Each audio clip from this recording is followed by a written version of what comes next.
Do you want clear pond water? Me too. Let's see if this works.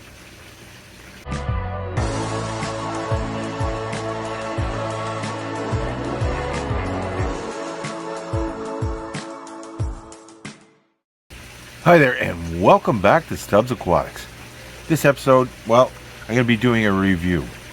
It's a pond review of a great product that was sent to me by a really good guy, that being John from the East Coast in Canada. He saw in my videos that I needed a little bit of help with my clarity. He knows I don't use UVs, and he swears by barley straw. I've never used it, and I just basically kept putting him off until I think he got fed up with me. He sent me this great big jug of pond Microbe Lift Barley Extract. I've always heard that barley straw works. In fact, I know what barley straw itself does because I've had ponds before. They were more of a natural pond where I used to raise trout and salmon. And we would actually put bales of barley straw at the sides of the ponds, and when they broke down, it would really help with the algae. It was a bit of a messy job, but it worked. So I guess it makes sense that barley straw extract would work even better. I've just never put chemicals in my pond, but being this is totally natural, it's safe for your pets, safe for your fish, safe for your plants, and it's going to be safe for me to use my wife's measuring mug cup because it's safe, right? We'll definitely find out. I'm going to be doing updates on it to let you know how it is, but let's first take a look at the pond. To me, the clarity looks pretty good. It could be better. It's a nice sunny morning, a bit of a reflection, but clarity can always be better. What this is supposed to do is help with the decomposition of materials that you want to break down so your filter can look after them. Now, I'm pretty sure that you're not going to be able to break down a toy my grandson threw in there. I just noticed. They were just here for the weekend, and, well, what would a pond be without a fire truck at the bottom? Can't have one of those. The whole idea here is to decrease the amount of algae, especially this string algae stuff that I hate. As far as any other types of algae, I really don't see that I have much of a problem because of the amount of plants I have in it. But it can always be better, right? Well, now that you've seen the water and the clarity, we should be able to tell over the next few weeks of use. And I said I will be doing updates on this. I haven't done anything to my filters, haven't flushed them, haven't done any water changes. So you're going to get the right from the start, right to the finish. And by the way, the fishing lines are staying up. Just keep the herons out. Haven't lost any more koi, but I did unfortunately lose another shabumpkin. I don't think it was to a heron though, but I lost one of my best breeding males. He was getting older, and he might have been grabbed by a raccoon. That's the only thing I can think of, because there's no way a heron's getting through that. If you like this video, hit the thumbs up, think about subscribing. Also think about joining the Stubbs Club. Here at the Stubbs Club, you never know what's going to be coming your way. Well, let's look at this. According to this, it goes to work on contact, helpful for people with bottom drains are present. Unfortunately, I don't have one, but I've got lots of pumps at the bottom. What I like about it, what it says is there's no messy residual, and again, it's not harmful to aquatic life plants.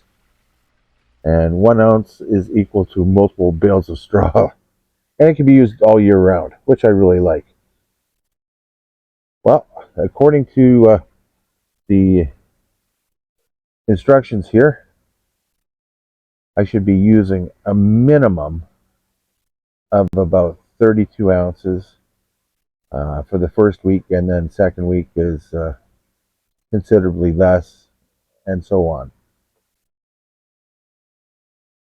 This is 24 ounces of the approximately 38 ounces or more I'm going to be put in. What's recommended is you put it throughout your pond.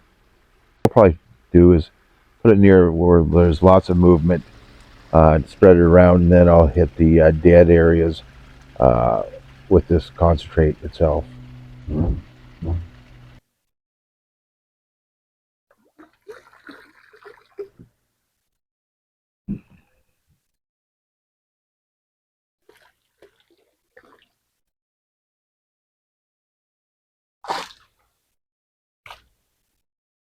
What I'll do is really concentrate in this area because this is one of the dead areas, and I know there's a lot of waste down at the bottom simply because there's no pump right there. One of the errors I made, it's the deepest part, and it can usually collect a lot of waste and detritus. Now on to my second jug. I really like how it doesn't stain anything. My wife will never know I used it. There's another bit of a dead area that tends to collect a bit, so I want to make sure I get that rather well. And being that this area here has lots of movement, it'll move it throughout the pond. That's what I want. And I'll throw some out in the middle. That should cover this entire pond. At least I'm hoping so. I'm not at all unhappy with the clarity of my pond, but again, it can definitely be better. And if it breaks down some of that waste, especially because I don't have a bottom drain, all the better. And that way my filters can keep up and I won't have as much problems with carpet and string algae. If you don't know my buddy Jonathan from the East Coast, I did feature his pond in one of my videos. Amazing setup. It's awesome. You've got to see it to believe it. I really wish you'd put out a YouTube video for everyone to see, but he's pretty shy. But maybe we can convince him in your comments. Anyways, thanks again, buddy. I really appreciate that. This is really generous and very kind of you. While we took a look around the pond, I did want to mention about some of the plants I'm using to fill in some gaps, especially around some rocks. If you didn't notice, I was putting impatiens, and they're spreading like crazy. I always knew they liked damp feet, but wow, they're a great marginal plant that, well, the koi aren't eating. They're safe for them, and they look nice. So my wife's happy that there's actually flowers around the pond instead of just, well, the water lilies and the water plants. But I think it really adds to the look. I think I'm going to continue it. I might even bring in a couple just to try in the back of hang-on back filters where I've got plenty of light. It wouldn't hurt to have some color throughout the winter, that's for sure. Let's give these guys a bit of a feed. Be the second feed of the day. And, well, I know we've all seen koi eat before, but it is one of the highlights of keeping koi is feeding them and to get to watch them. And if I'm using something like the Microbe Lift that John sent me, well, it's going to be much easier to see them, right? And other people have sworn by this as well. Well, let's get to it. I know everyone has their own feeding techniques and what they use. I like to mix my koi food a lot, and I'll use Northfin koi food, and then I'll use Northfin 100% krill pellets, and then I'll use a bit of a lesser grade koi food. It's still a good one, but it just helps to get a little bit further. What's good about using this Northfin krill is some of it's sinking, which helps for some of the younger ones that are in here to get some of the food. Because these big gluttons, well, they'll eat it all. But it's nice to see some young ones come out and get some food. Just got a glimpse of one finally.